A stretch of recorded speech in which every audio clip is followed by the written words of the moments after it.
जी 19 में खड़े हैं भाई, कोई बात नहीं, प्रायर ईयर एरर है ना, करेक्शन ही करनी है। तो ये बस पता लग गया, मैंने तो ये पूछना था आपसे कि ओपनिंग एक बार नहीं, ओपनिंग 2 बार आएगा, ठीक है। फिर क्लोजिंग थे, फिर क्लोजिंग। अब ये क्लोजिंग 31 दिसंबर 2019 वाला इधर लिखें, यहाँ पे 31 दिसंबर 18 लिखें, यहाँ पे 31 यकम जनवरी लिख लें, यकम जनवरी 18 लिख लें, और ये दोबारा लिख लें। वाह, यकम जनवरी 18 लिख लें, दोबारा लिख लें, शेयर बन गया। यकम जनवरी 18 लिख लें, दोबारा लिख लें। अच्छा, अब मुझे नहीं पता, रिटेन अर्निंग का कॉलम ही नहीं गिवन, ओ माय गॉड। तो पैट 18 का और पैट 19 का, ये और ये, उसके बाद ओपनिंग ये है, और उसके बाद एडजस्टमेंट के बाद ओपनिंग ये बन जाएगा, फिर क्लोजिंग ये बन जाएगा, फिर क्लोजिंग ये बन जाएगा। और अब चलते हैं सवाल में करेक्शन करने की तरफ। 19 की गलती 19 में सही। जाग गए सारे? कौन कौन सोया हुआ था? कौन कौन सोया हुआ था? अभी एकदम जागे। 19 की गलती 19 में सही। क्या गलती है नहीं तो छोड़ो। 18 की गलती 18 में सही, करो जी सही। Expense debit, expense debit, expense बढ़ाओ, एक्सपेंस के बढ़ने से प्रॉफिट क्या हो जाएगा? कम, प्रॉफिट कम, -5 से। उसके बाद 17, 16, 15, 14, 13, जितने मर्जी साल हैं वो सब के सब ओपनिंग में सही करेंगे। तो यहाँ पे हमने लिखा प्रायर ईयर एडजस्टमेंट, ठीक है, प्रायर एडजस्टमेंट, बस प्रायर लिख दिया है। अब इधर देखो जी, एक्सपेंस बढ़ा तो प्रॉफिट कम हुआ। 30 से चलना है तो इधर से चल लो, बेसिक जो मर्जी, किधर से चलना है? 15 से, 15 से देख के आना है, जरा तरतीब आपकी वो रहे जी। एक्सपेंस बढ़ाओ, एक्सपेंस के बढ़ने से प्रॉफिट कम, एक्सपेंस बढ़ाओ प्रॉफिट कम, एक्सपेंस बढ़ाओ प्रॉफिट कम। लो जी, कहानी खत्म। बोलो -11, ठीक है जी। उसके बाद सवाल का डाटा तो हो गया जी खत्म, ठीक है। ना मुझे अब ये फिगर मिल रही है ना ये मिल रही है। उसकी वजह क्या है? गलत प्रॉफिट होगा तो सही वाला निकलेगा, गलत रिटर्न अर्निंग होंगी तो सही वाली निकलेंगी। तो यहाँ से आगे तो मैं नहीं जा सकता, लेकिन अब मैं डाटा ज़रूर देख, ये सवाल की रिक्वायरमेंट ज़रूर पढ़ लेता हूँ। ये सवाल तो खत्म हो गया था ना। What amount should be deducted from retained earning in statement of change equity on यकम जनवरी 18 फॉर करेक्शन ऑफ अबव। यकम जनवरी 18, ओ 11, done, okay. MCQ 19, calculate the effect of profit after tax for the year 31 December 18 correcting the above error. Effect on profit after tax for the year 18, for the year 18, for the year 18। Profit का तो नहीं पता, लेकिन उस पर impact कितना ये पता है। ये कितना है जी? Profit will decrease by, profit will decrease by 18 का प्रॉफिट डिक्रीज हो रहा है 5 से। ये 5 का जो डिक्रीज है यही उसने पूछा था। तो calculate the effect of profit after tax on profit after tax. तो इधर तो सिर्फ 5 मिलियन लिखा हुआ है यार, डिक्रीज शिक्रीज नहीं लिखा हुआ। चलें, बहरहाल यही है, लेकिन ये शायद कोई थोड़ी गलती होगी है इसके अंदर। बहरहाल ये 5 मिलियन से क्या है, 5 मिलियन से यहाँ लिखना चाहिए था डिक्रीज बाय इंक्रीज बाय। तो इफेक्ट ऑन प्रॉफिट क्या है? बहरहाल ये भी कह सकते हो, इसका MCQ इस तरह ठीक है कि प्रॉफिट पे क्या इफेक्ट है? प्रॉफिट 5 मिलियन का इफेक्ट है, इंक्रीज या डिक्रीज छोड़ो इसको, 5 मिलियन का इम्पैक्ट है, ठीक है, ओके। चल अच्छा जी, अब रह तो कुछ भी नहीं गया, 3 MCQs हैं। अब इसके लिए क्या बंदा कल पे डाले? क्या ख्याल है? मुनासिब नहीं ना लगता? तो most of entities competitor value their inventory using एफको whereas entity uses FIFO. हद हो गई यार, value of inventory on FIFO basis what will effect. और यार ये तो आप मोहानी वाला सवाल भी किया था, एक और भी किया था, इसको तो आप होमवर्क में कर सकते हैं इंशाल्लाह, ठीक है। ना समझ आए तो मुझे बताइएगा। Disclosure requirement of IAS 8 in respect of change in policy. ये जो डिब्बा आपको दिया था पढ़ने के लिए, पढ़े गए हो तुसी, फिर पता नहीं पढ़ के आए हो कि नहीं। ये मैंने कहा था रीड ऑनली, ये नोट है, नोट। कितनों ने ये पढ़ा? कितनों ने ये पढ़ा? चलें अब देखते हैं इनको MCQ की समझ आती है नहीं। जी जिन्होंने समझ नहीं आई तो बाकी ने कहना है उन्होंने पढ़ के समझ नहीं आई तो असी रह नहीं देने हैं। डिस्क्लोजर रिक्वायरमेंट्स ऑफ, अब ये दो रह गए थे ना भाई, ये कर लेते हैं, ठीक है, ऐसे क्या उधार करना है। डिस्क्लोजर रिक्वायरमेंट, कल ज़्यादा time I S correction of error पे लग जाएगा क्योंकि ये तो खत्म हो गया ना, अल्लाह का शुक्र है। Disclosure requirement of IAS 8 in respect of change in accounting policy are not applicable in case of change in method of inventory from FIFO to EFCO। क्या डिस्क्लोजर नहीं बनता, चेंज इन पॉलिसी का नोट नहीं बनता? क्या FIFO से EFCO पे जाएं तो पॉलिसी चेंज का नोट नहीं बनता? वो कह रहा है कि कौन सी डिस्क्लोजर रिक्वायरमेंट, मतलब नोट कब नहीं बनाना पड़ता, कब नहीं बनाना पड़ता, यहाँ तो बनाना पड़ता है। वो कह रहा है नॉट कुछ पाओ, बनाना पड़ता है। Next, initial adoption of revaluation model, इस पे नहीं लगता। Change in revenue recording policy, revenue recognition policy, वही तो बात कर रहे थे वो कमीशन वाली, ठीक है, इस पे भी लगेगा। बनाया नहीं हमने कभी, पर आ सकता है टर्म टेस्ट में 2 में, टर्म टेस्ट 2 में या 1 तो अब हो गया ना, टर्म टेस्ट 2 में, मॉक में या ICAP के पर्चे में आ सकता है, आने को आ सकता है, ठीक है, लेकिन वो सारा डाटा देगा ना फिर। तो जब आपने इंटरेस्ट वाली पॉलिसी क्वेश्चन 1 में करना सीख ली थी, जब आपने और भी इस तरह से पॉलिसीज़ को चेंज करना देख लिया हुआ है, तो इसी तरह से आप उसको भी कर लोगे, डाटा आपको एम्पल मिलेगा, परेशान नहीं होना, ठीक है। बस ट्रीटमेंट याद रखना, करने क्या क्या होते हैं। नन ऑफ अबव, हद होगी यार, नन ऑफ अबव क्या मतलब, तुम गलत हो, ठीक है। यहाँ पर क्या कह रहा था, किस में एप्लीकेबल नहीं है, बी में एप्लीकेबल नहीं है, ये रिक्वायरमेंट है, ठीक है। नन ऑफ अबव है नहीं, एक है, सॉरी ये बड़ा कंफ्यूजिंग है, नन ऑफ, दफा करो इसको जी। Which of the following changes would be considered as change in accounting policy? Ji, changing the subsequent measurement model of PPE from cost to, ये ICAP के MCQs हैं, ठीक है। Changing subsequent measurement model from cost to revaluation, which of the following would be considered as change in, भाई देखो अब ICAP का सवाल आ गया मेरे दोस्त, इधर देखो मेरे दोस्त, अब यहाँ पे क्लियरली क्या कह रहा है वो, which of the following should be considered as change in policy under IAS 8, क्या है जी, changing the subsequent model from cost to revaluation is considered as change in accounting policy but it is not treated under IAS 8, ठीक है, तो ये तो सही है।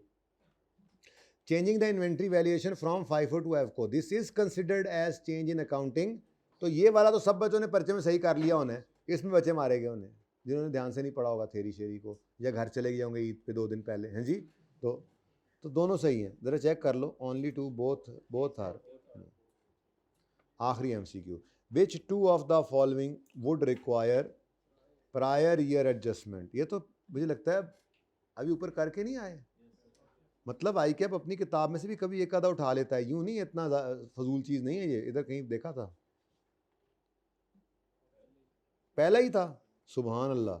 इसमें क्या है वो लास्ट ईयर अंडरस्टैंड, अच्छा इसमें नॉट था उसमें, चलो कोई नहीं, छोड़ो पर मिट्टी पाओ कर लो है वाला। Which two of the following situation would require prior year adjustment, changing the definition method from straight line, ये तो प्रायर ईयर एडजस्टमेंट नहीं, change estimate. Changing measurement model from cost model to, yes this is ये तो हमने किया था उसमें, फ़खर में आपने घर पे किया था, फ़खर वाले सवाल में, और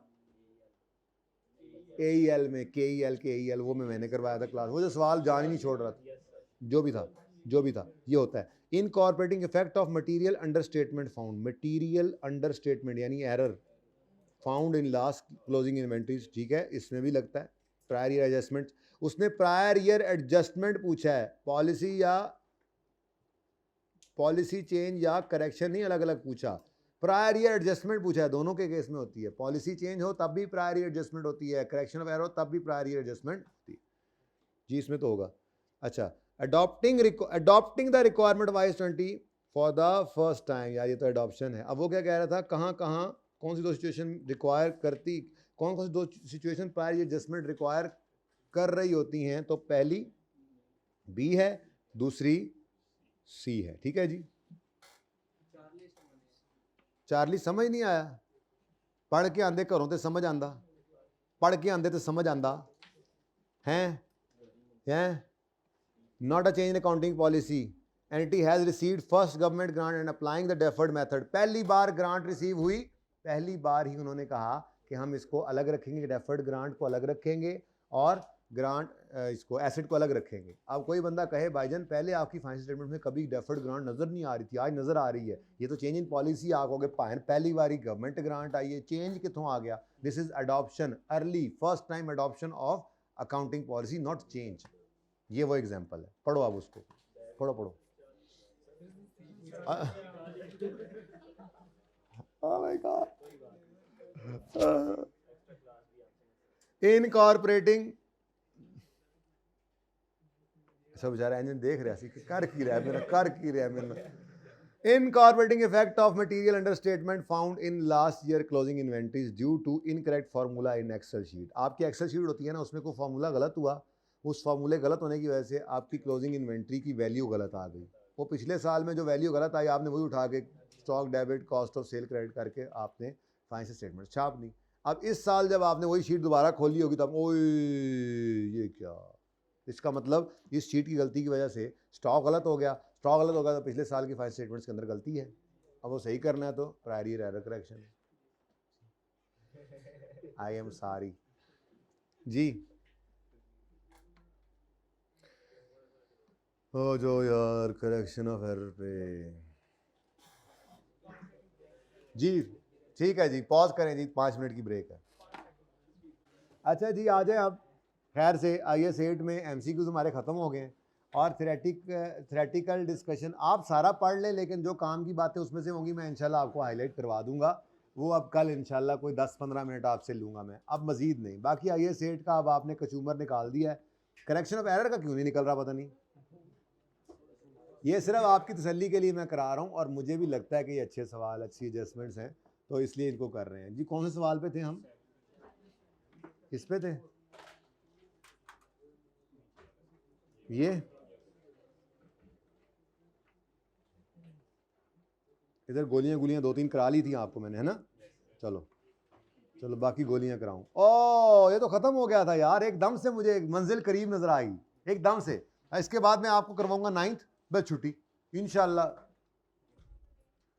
1:20 तक छुट्टी।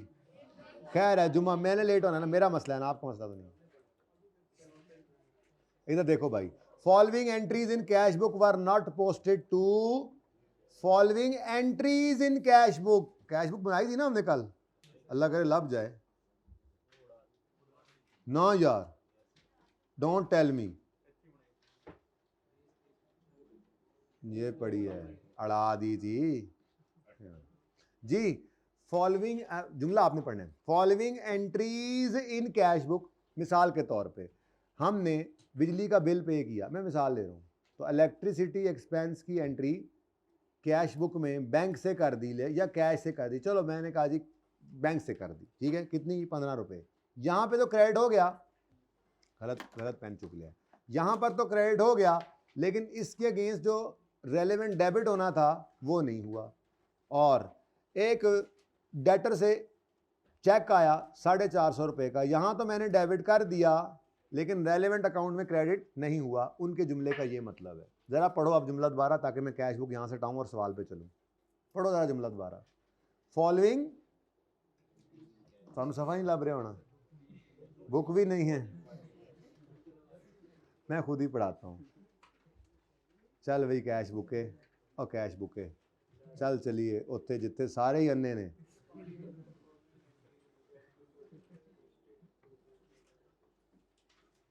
चल नहीं कैश बुक उत्थे चलिए जिथे सारे अन्ने, ना कोई तेनू पछाणे ना कोई तेनू मन्ने। हाँ जी, अब जी कहना ये चाह रहा है वो सवाल में कि जो एंट्रीज भी हुई डेबिट या क्रेडिट कैश बुक में, जो एंट्रीज हुई वो रेलेवेंट अकाउंट्स में पोस्ट नहीं हुई, ठीक है, ये समझ आ रही है बात? डेबिट हो गया अकाउंट में 450, बैंक कैश बुक में डेबिट कर दिया, जहां क्रेडिट होना था वो रह गया, कैश बुक में क्रेडिट कर दिया, जहां डेबिट होना था वो रह गया। अब पढ़ो, following entries in cash book, ये कैश बुक में एंट्रीज हो गई हैं, were not posted to general ledger, मतलब लेजर्स में, रेलेवेंट लेजर्स में पोस्ट नहीं हुई। Receipt of annual rent of for a period ending 31 March 22 amounting to, ये साल पूरे का रेंट है, सालाना है ना, बोलो। और वो साल जो 31 मार्च 22 पे मुकना है और हमारा साल मुक गया है 31 दिसंबर 21 पे, यानी कि 3 महीने का रेंट भी एडवांस है। अब हमने तो ओरिजिनल एंट्री पास करनी है जी। सबसे पहले कौन सी एडजस्टमेंट आ गई जी? 4। एडजस्टमेंट 4 में जी बच्चों कैश पे कर दिया है और बोलो ये रिसीव किया है। अच्छा रिसीव किया है तो कैश डेबिट, कैश या बैंक लड़ाई इस पे नहीं है क्योंकि ये एंट्री हो गई। आप कैश रखो, बैंक रखो, मेरी बला से जो मर्जी रखो, ठीक है, उससे कोई मसला नहीं है। कैश के अंदर एंट्री हुई पड़ी है, दूसरा काम गलत है, ठीक है। तो कैश लिखो यहाँ पे तो आगे भी कैश, यहाँ पे बैंक लिखो आगे भी बैंक। ओके, कैश कितना आया जी? 336। ये पूरे 12 महीने का किराया आ गया। इसमें से इनकम में कितना जा सकता है? 336 बटा 12 इंटू 9, क्योंकि ये ऐसे 12 महीनों का किराया है जो अगले साल 31 मार्च को जाकर खत्म होने हैं। कहो तो टाइमलाइन बनाऊं? समझ आ रही है? जान छड्डो साड़ी, टाइमलाइन ना बनाओ, मेहरबानी ताड़ी, है ना। बस समझ, सब समझ आ रहा है, सब समझ आ रहा है हमें जी। इनकम तो बाकी क्या है? लायबिलिटी, एडवांस इनकम लायबिलिटी कितना? ये होना चाहिए सी, और बस ये होया है तो कोई मसला नहीं जी। हम हैं ना, हम किस लिए हैं? ये होना था, ये हो गया, कुछ नहीं करेंगे। इनकम क्रेडिट होनी थी, नहीं हुई तो करें भाईजान। आप किस डिजीज की मेडिसिन है? लायबिलिटी क्रेडिट और डेबिट इसे करें। सस बड़ा जोर दे रहे हो आज, भैन घर चल रहे हो हैं सस पेंस जी जी। हाँ 300 नहीं भाई, सस अल्लाह सबको सस दे यार, सबको दे। सस तो कुड़ियां दी भी होंदी, मुंडियां दी भी होंदी, अल्लाह सब नूं सस दे, चंगी चंगी सस दे। अच्छा भाई ये एक चीज़ जो है, वो जो चीज़ ऐन शरीयत और ऐन फितरत है, हम उसको उसके बारे में बात करो तो हंसते हैं ऐसे। ऐसी कोई बात नहीं है, ये कोई ऐसी बुरी बात नहीं है, सही है ना, बस बेहतरीन चीज़ है सब। अच्छा जी, सस बेहतरीन चीज़ है मर जोड़ के गल उधर ही जी। सस्पेंस बेहतरीन चीज़ है, ख़त्म होगा। अच्छा जी नेक्स्ट, भाई ये समझ आ गया? पहला बुलेट, नेक्स्ट बुलेट, बस ये सवाल करेंगे भाई छुट्टी आज, ठीक है। ओके चलो, जुम्मा है ना, जुम्मा है, कल थोड़ा सा ज़्यादा पढ़ा दूंगा फिर, क्योंकि कल वो आखिरी होगी क्लास और वो कंटिन्यू रखेंगे फिर मैं वो नमाज रास्ते में भी पढ़ लूंगा, मुझे कोई मसला नहीं, ठीक है ना, मुसाफिर वाली कल ज़्यादा पढ़ेंगे। पैकेज वाली, payment of 220 for equipment purchase. ओए इक्विपमेंट परचेजा है तो कैश डेबिट परचेज क्या? पीपीई डेबिट, कैश क्रेडिट होना चाहिए था। बोलो बोलो बोलो 220 से, लेकिन हो गया है कुछ क्रेडिट, बस अब क्या करना है? यानी हर एंट्री में ही सस्पेंस घुसा हुआ।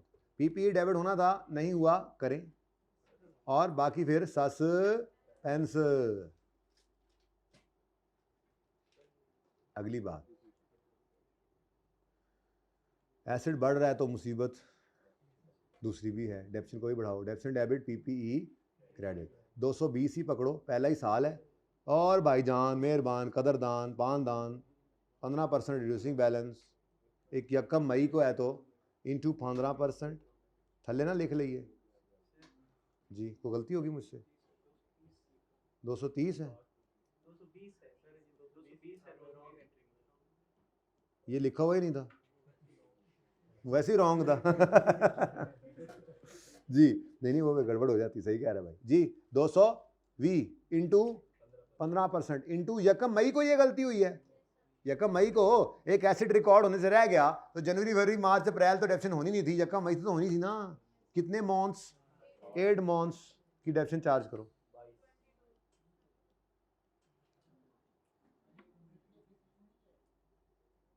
उधर भेज दो यार, उधर भेज दो, उधर भेज दो, ये लो, फर्क क्या पड़ेगा? उतो भी होके इत्थे ही आना है। अक्यूमुलेटिव क्रेडिट होने का मतलब उसका बढ़ना एसिड की कमी, जितने मर्जी कर लो उन्हें जाना इत्थे ही है, जो मर्जी कर लो जाना आखिर कवर चाहिए। इमरान खान से 100 लाभ, लेकिन वो जो कहता था ना ये मुर्गियां रखो ये रखो, वो बच्चे लोग समझते नहीं थे। बड़ा अच्छा काम है, शुरू करो आप भी घर जाके।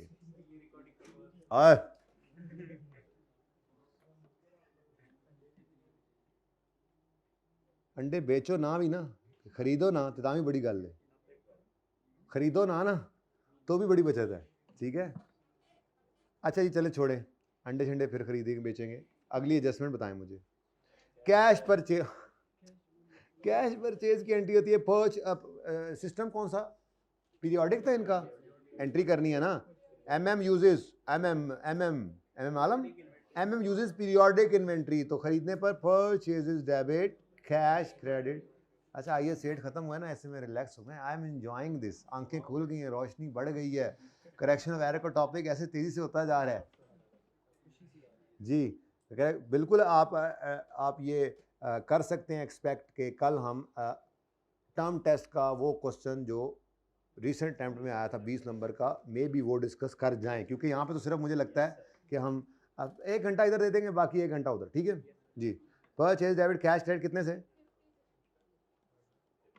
थोड़ा सा प्लान भी शेयर कर रहा हूँ कि चीज़ इंपॉर्टेंट है, लेकिन जो जा रहे हो उसको ऐसे ही रास्ते में भी अपलोड हो जाए ना, तो रास्ते में देखते जाओगे तो देख लेना, घर पहुंच जाओ कोई मसला नहीं है, लेट जाओ बिस्तर पे, लेट के पहले लेक्चर ले लेना, फिर अगला एंजॉयमेंट शुरू करना, ले ज़रूर लेना लेक्चर प्लीज़, जो भी नहीं आए जी। कैश क्रेडिट हो गया, मंडी में ना लेना लेक्चर, समझ नहीं आएगी बकरा बोल रहा है या उस्ताद बोल रहे हैं। परचेजेस डेबिट कैश क्रेडिट होना तो हो गया, कुछ ना करें सस्पेंस। लो जी मुक ही नहीं रही हैं एडजस्टमेंट्स, मुक ही नहीं रही हैं, मुक गई हैं। अच्छा वो कहता है आफ्टर पासिंग सारी की सारी एडजस्टमेंट्स, अगर फिर भी सस्पेंस में कुछ रह जाए ना तो समझ जाना आपको चूना लग चुका है, चूना लग गया, चूना वाइट वॉश नहीं, आपको चोना नहीं चूना, चूना लग गया। क्या मतलब कि आपके पैसे निकल गए, आपको पता, यानी उसकी एंट्री क्या होगी आपको नहीं पता, डेबिट और कैश क्रेडिट, ये हुआ होगा। वो नहीं पता का मतलब क्या होगा, फ्रॉड हो गया, वो एक्सपेंस होता है, आपको एक नुकसान हुआ है। लेकिन चलें फिलहाल तो अभी सस्पेंस बना लें, ठीक है, एक एंट्री की थां छोड़ दें, क्योंकि अभी एक एंट्री हो सकता है हो जाए, हो सकता है ना भी हो। इस कैश बुक को ज़रा दूर कर दूं अब मैं, यहाँ पे हम सस्पेंस बनाएंगे, कैश बुक रहने दो, कभी काम आ जाती है, देखो कैसे काम आ गई आज, एक ही बार मेहनत होती है, बार बार होती है जी। सस्पेंस, ये मैंने बताया था आपको इसका बैलेंस किस तरफ है, लेकिन उधर नहीं देखना, नहीं, पहले तो दोबारा पढ़ो। Trial balance did not agree and the shortage of 215 on debit was carried to suspense. अब ये दिमाग में करना है ना, तस्वीरें थोड़ी बनाते रहना पर्चे में बैठ के, टाइम बचाना है। तो क्या है जी, शॉर्टेज ऑन डेबिट, अब दिमाग के अंदर आप ये वो तस्वीर लेकर आओ ना कि आपकी डेबिट साइड पे बैलेंस कम है, शॉर्टेज है, तो डेबिट साइड पर ही भरा होगा, फिर जब उससे सस्पेंस खोला होगा तो एज पर, ये तो पहले लिख लिया था मैंने, चलो खैर दोबारा लिखो, इधर एंट्रीज पड़ी है ना, as per trial debit side पे आपने ओपन कर लिया, ठीक है जी। और बोलो कितना, 215। लो जी आप जनाब शुरू हो जाओ, मुश्किल काम कहाँ से है, शुरू हो जाओ बस, अल्लाह का नाम लेके थोड़ा सा इसको ऊपर ले आओ बस, मैं तो ये कहता हूँ, ताकि ये ज़रा बार बार घूमना फिरना ज़्यादा ना पड़े, एंट्रीज जो हैं वो सामने सामने नज़र आती रहे हमें, ठीक है। लो भाई चंद ते मखणों, इधर देखो, पहली एंट्री में सस्पेंस डेबिट 36 से करते जाओ अंधाधुन, एडजस्टमेंट नंबर 1। दूसरी एंट्री में सस्पेंस डेबिट 42 से, आगे बंद करके नंबर 2 3 जरा मुझे सही बता देना, वो गड़बड़ ना हो जाए मुझसे, क्योंकि तरतीब आगे पीछे कर देते हैं ना। सस्पेंस क्रेडिट, ठीक है, नेक्स्ट, अब नजदीक आ गया जी। आगे देखो डेप्शन एकोमोडेशन, यहां पे सस्पेंस हिट नहीं हो रहा, सस्पेंस ओला है, फिर डेबिट नंबर 4। ऐसे ही डर रहे थे कि सस्पेंस बढ़े जा रहा है, सस्पेंस क्रेडिट नहीं सस्पेंस क्रेडिट जी, तो ये दो ही हैं। अच्छा 220 और 50,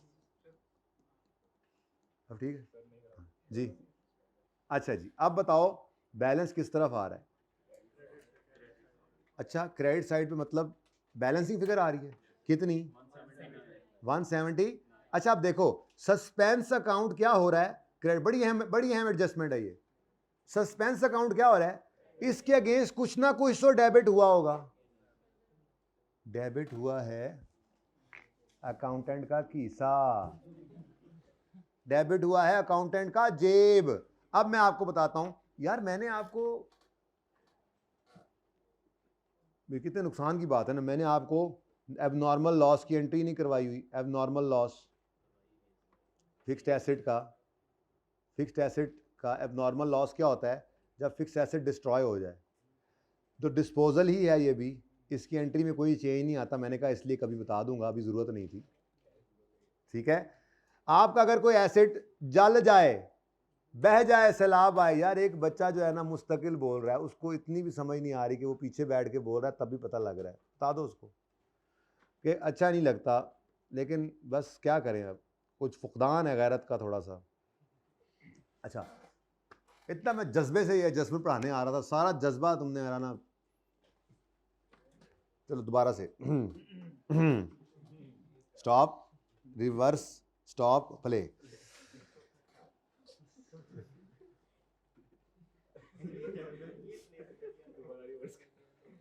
नहीं यार, मुझे सोचने तो मैं क्या कहानी फिट कर रहा था, गोली क्या फिट की हुई थी। हाँ अच्छा चलो छोड़े, मैं ये कह रहा था जी कि आपका एसिड जल गया, सुहा हो गया, आपका एसिड चोर ले गया, सैलाब आया बह गया, जलजला आया धंस गया, मतलब तबाह बर्बाद हो गया, आपसे तो गया ना, तो डिस्पोजल ही है। जिस मर्जी रास्ते से है डिस्पोजल ही है। तो डिस्पोजल की एंट्री कल भी यही थी, आज भी यही है, ठीक है, कल भी यही रहेगी। फर्क सिर्फ ये आ जाता है अब नॉर्मल लॉस के केस में, कभी कभी कैश आप कबाड़िए को बेच सकते हैं, कुछ आ जाता है, और कभी कभी लट से 5 रुपये मिल गए, और कभी कभी कुछ भी नहीं मिलता, सुहा हो जाए। तो एक और बात जो होती है वो ये होती है कि नॉर्मली आप अपने एसेट्स को इंश्योर करा लेते हैं, तो कभी कभी इंश्योरेंस वाले भी इन्वॉल्व हो जाते हैं। अगर तो इंश्योरेंस वालों ने पैसे दे दिए हैं, तो फिर कैश चाहे सीधे मीधे कबाड़िए से आए या कैश इंश्योरेंस वालों से आए, हमारी एंट्री में कोई फ़र्क नहीं पड़ता, कैश डेबिट तो कैश डेबिट। फ़र्क सिर्फ ये पड़ता है कि अभी आपका एसेट जला हो 100 रुपये वाला, और आपकी एकमडेशन हो उसकी 70, आपको जो 30 वाली चीज़ है, तो इंश्योरेंस वाले कहें रो मत, इसमें से 20 हम दे देते हैं, लेकिन दे देंगे अगले महीने आके ले जाना, फ़िलहाल है नहीं, मतलब फ़िलहाल आपका हम क्लेम चेक कर रहे हैं, ठीक है, तो फिर कैश की बजाय रिसीवेबल डेबिट हो जाएगा, इतनी सी बात है, ठीक है। तो 10 रुपये का क्या आ गया, लॉस, हमारी एग्जांपल में 10 रुपये का। हाँ, ये इंश्योरेंस वाले जो आपको प्रीमियम पे करके आपने इंश्योर कराया होता है ना, इंश्योरेंस वाले आपको इतने पैसे नहीं देते थे कि आपको गेन आ जाए, वरना तो हर कोई बंदा एसिड को जला जला के बेचे, ठीक है। आप इधर से गुजर रहे हैं रायवन रोड से, आपको नज़र आ रहा है एक फैक्ट्री के बाहर आग लगी हुई है, क्या हुआ जी, वो डिस्पोजल हाँ। तो नॉर्मली आपका एसेट जब डिस्ट्रॉय होता है तो इंश्योरेंस वाले मैक्सिमम क्या करते हैं, आपका लॉस नील कर देंगे, इतने वैसे नहीं देंगे कि आपको गेन आ जाए, वरना तो हर कोई इंश्योरेंस कराए और बाद में आग लगा दे, ठीक है। वैसे वो एसेट बिकता या ना बिकता, ऐसे नहीं होता। तो इंश्योरेंस वाले, मैं एक नॉर्मल बात कर रहा हूँ, वो मैक्सिमम आपका लॉस कवर करते हैं, ओके। अच्छा, अब यही अब नॉर्मल लॉस अगर कभी इन्वेंट्री में हो जाए, क्या इन्वेंट्री नहीं जल सकती, क्या इन्वेंट्री नहीं बह के जा सकती सैलाब में, क्या इन्वेंट्री नहीं जो है वो धंस सकती ज़मीन में, हो सकता है ना सब कुछ। तो बस कोई फ़र्क नहीं है, सेम एंट्री होगी, अक्यूमुलेटेड डेप्रिसिएशन डेबिट करोगे। इन्वेंट्री की डेप्रिसिएशन कहाँ से आ गई उस्ताद जी, होश करो, ठीक है जी, ये नहीं है, बाकी सब सेम है। बाकी क्या मतलब, पीपीई की जगह इन्वेंट्री आ जाएगा अगर परपेचुअल में हो, और परचेजेज आ जाएगा अगर पीरियोडिक में हो। अगर इंश्योरेंस वालों ने पैसे दे दिए तो कैश, नहीं तो इंश्योरेंस क्लेम रिसीवेबल डेबिट कर लोगे। जी बिट्टू, कैश की भी होती है, कैश की भी होती है, हाँ जी, आप कैश की इंश्योरेंस कराते हो, और वो इस तरह से कहते हैं जी 15 लाख तक ताड़ा कैश गया था साढ़े जिम्मे, 20 आपने एक खास लिमिट होती है ना, प्रीमियम की एक रेंज होती है, वो कहते हैं हर साल इतना प्रीमियम दो, कैश की इंश्योरेंस भी है। क्या मतलब, अगर आपका कैश 15 लाख तक निकल गया तो हम भर देंगे, अब वो 20 लाख निकल जाए तो 15 वो भर देंगे, 10 लिखे तो 10 निकले तो 10 का 10 भर देंगे, और ठीक है ना। कैश की भी इंश्योरेंस होती है, आप तो इन्वेंट्री की बात कर रहे हैं, बस बंदों की भी इंश्योरेंस होती है, कंपनियां बंदों की भी इंश्योरेंस, एम्प्लॉयज़ की भी इंश्योरेंस करवाती हैं। ये आप FAR 2 में जाके पढ़ोगे, IS 37 के अंदर, आप फैक्ट्री में आग लग गई, कुछ मुलाजिम जो हैं वो जख्मी हो गए, उन्होंने कोर्ट में जाके केस कर दिया कि इनकी वजह से हुआ, तो उनको डैमेजेस देंगे, तो उनकी इंश्योरेंस कराइए तो कंपनी से इंश्योरेंस क्लेम लेंगे। बंदों की भी इंश्योरेंस होती है यार, ठीक है। तो बहरहाल मिसाल के तौर पे 30 रुपए की इन्वेंट्री गई, इंश्योरेंस वालों ने इसके 22 रुपए दे दिए, तो बाकी 8 क्या है फिर P&L, ठीक है। लो जी, और फिर जिसका आपको इंतजार था वो भी आ ही गया, वो है एबनॉर्मल लॉस ऑफ कैश। ये जो आप अकाउंटेंट्स हो ना, आपके हाथ में कैश होता है, आप यहां पर हाथ साफ कर जाते हो कभी कभी। तो सबसे पहली चीज होगी एक्यूमुलेट एडिशन, कैश की नहीं होती। होश करो, होश बच्चों, होश करो, उस्ताद तो होश कर रहा है जी। बाकी सब सेम, बाकी सब सेम। कैश गया 50 रुपए का ले गया कैश। इंश्योरेंस वालों ने कोई भर दिया? इंश्योरेंस वालों ने जी कुछ नहीं दिया, कख नहीं दिया उन्होंने। हमने इंश्योरेंस ही नहीं कराई थी कैश की, आपको पता नहीं था कैश की इंश्योरेंस होती है। अभी आप कह रहे थे कैश की भी इंश्योरेंस होती है, आपने इंश्योरेंस करवाई नहीं हुई थी कैश की। अब गया कैश, तो ये सारे का सारा क्या है, ये सारे का सारा क्या हो गया आपको, ये P&L में चला जाएगा, लॉस है, लॉस, ठीक है, P&L में बैलेंसिंग। अच्छा, अब इसको क्या कहते हैं, इसको क्या कहते हैं, इसको क्या कहते हैं, लॉस ऑन डिस्ट्रक्शन या डिस्पोजल, लॉस ऑन डिस्ट्रक्शन या disposal, loss of miss appropriation या फ्रॉड। लेकिन एंट्री में कोई फर्क नहीं है। एंट्री क्या हो रही है, P&L debit cash credit, P&L debit inventory credit, P&L। मैं 1 मिनट के लिए ना सब में कहता हूं इंश्योरेंस नहीं है, 1 मिनट के लिए, ठीक है, 1 मिनट के लिए इंश्योरेंस नहीं है, इंश्योरेंस नहीं है। थोड़ी देर के लिए एंट्री पक्की कर लेना, इंश्योरेंस यहां पे तो थी नहीं, ठीक है, कोई इंश्योरेंस नहीं कराई हुई थी, तो 30 वाली चीज हमारी गई ना, और बोलो तो लॉस।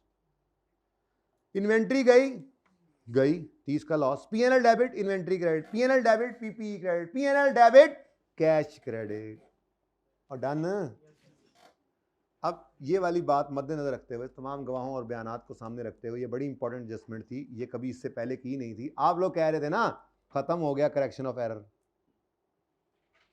खत्म नहीं हुआ था, ठीक है, अब खत्म हो गया। अच्छा, अब वो इसने क्या कहा है, अगर आपका सस्पेंस फिर भी बैलेंस ना हो सारी गलतियां सही करने के बावजूद, तो समझ जाना चूना लग गया। अब ये चूना जो है सस्पेंस अकाउंट में क्रेडिट हो रहा है, तो डेबिट कहां हो रहा है, ये एक्सपेंस है, ये लॉस है। मैं इसको कहता हूं miss appropriation loss, miss appropriation loss, या इसको आप कहें एम्बेजलमेंट लॉस, फ्रॉड एक्सपेंस, कुछ भी नाम रख दें, बस इसकी एंट्री करना P&L डेबिट। और अब क्योंकि ये बैलेंस नहीं हो रहा, कहां गया भाई, ये कहां गया, ये जो क्रेडिट यहां से हुआ है, ये क्रेडिट जो यहां से हुआ है, सस्पेंस को जो क्रेडिट किया आपने कितना 117, ये डेबिट कहां हुआ होगा, हमने तो कोई खर्चा नहीं किया भाईजान, आपको नुकसान हो गया है, ठीक है। इस लॉस का नाम कुछ भी रख दो, P&L बस डेबिट करना, नाम जो मर्जी रख दो। इसका क्या नाम रखना पसंद करोगे, बशीर, जमीर, एम्बेजलमेंट या कुछ भी, ठीक है, एम्बेजलमेंट लॉस, जो भी लिख दें इसका नाम, ठीक है, 179। ये आखिरी एंट्री करें और अल्लाह हाफिज।